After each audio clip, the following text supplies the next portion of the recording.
Welcome back. Now, many times in life and many situations, it's necessary for us to make our expectations known. We have to tell individuals that we're dealing with what we expect from the situation, but I think that's especially important in dealing with relationships. And I don't think that it should be any different when it comes to marriage. If an individual is in a relationship and they're behaving like married people, they're carrying on married activities, why not get married? Now, I know in this particular sector, a lot of people frown upon marriage, especially because of the high divorce rate, 50%. But now, if you're already moving as a unit, if you've already proved to each other that you can be trusted and that you are working for the safety and the protection of the family as a whole, then why not go into this arrangement? Well, the video that we're about to get into is a small clip from divorce court that really highlights some of the uh, misgivings that these two may have in regards to entering into marriage. So let's get into the clip and find out. Trying to lock it down though. I'm trying to change my last name to his and get some ice on this finger when we're sitting at the dinner table and we're all like, yeah, Harris gang, because that everyone has the same last name. They're like, ha, except for you. The kids are like, ha, except for you, mom. It makes dearly. I'm trying to lock it down though. I'm trying to change my last name to his and get some ice on this finger when we're sitting at the dinner table and we're all like, yeah, Harris gang, because that everyone has the same last name. They're like, ha, except for you. The kids are like, oh, except for you, mom, It makes me feel some type of way. I want to be a part of the group, and they let me know that my last name is not the same. Right. Now, let me... What's the holdup on the marriage thing? Because he said he thinks you're the one. Did I get that right? Yeah, I think so. And then there's sometimes where, Think so? Yeah. Well, first meal I ever cooked my husband was a week after we were married. First meal. I didn't clean nothing of his. I didn't pick up nothing of his. I didn't do nothing.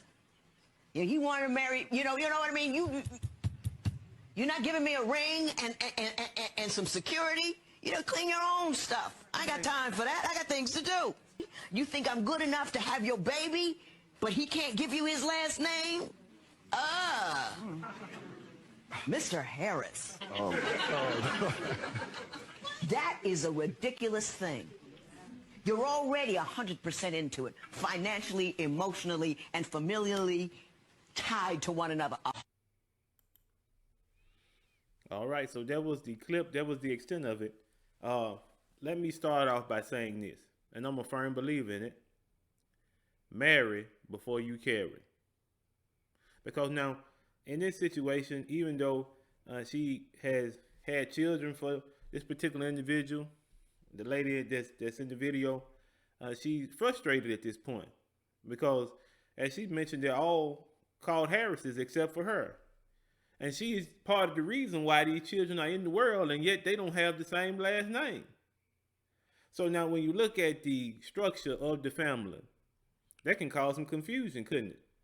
It's causing some confusion evidently because you see that she wants to be married, but then Mr. Harris has some reservations about whether to marry her or not.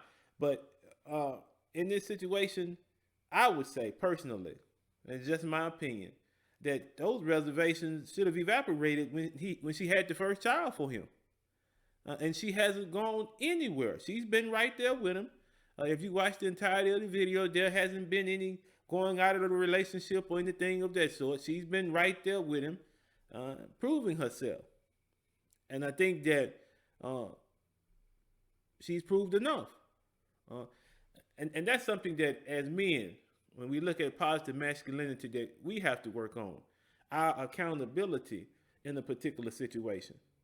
And it's clear that the accountability is needed here because you have a family structure where you have a significant other that has taken on full responsibilities of a wife, and yet she's not a wife because you hadn't made her a wife. But now I will agree with a point that Judge Lynn made. She didn't do anything. She didn't carry on wifely activities until she was made into a wife. And so I think that's good. I think that's good advice for any woman that's in a relationship. You make your standards known, you make your expectations known, And if those standards and expectations are not met, then don't take on more responsibility than you should. Why are you cooking and cleaning and having children, which are wifely duties, and you're not a wife? Come on, brothers. We got to do better than that. All right. Thank you for tuning in once again. Remember, like, comment, and subscribe. And as always, be easy.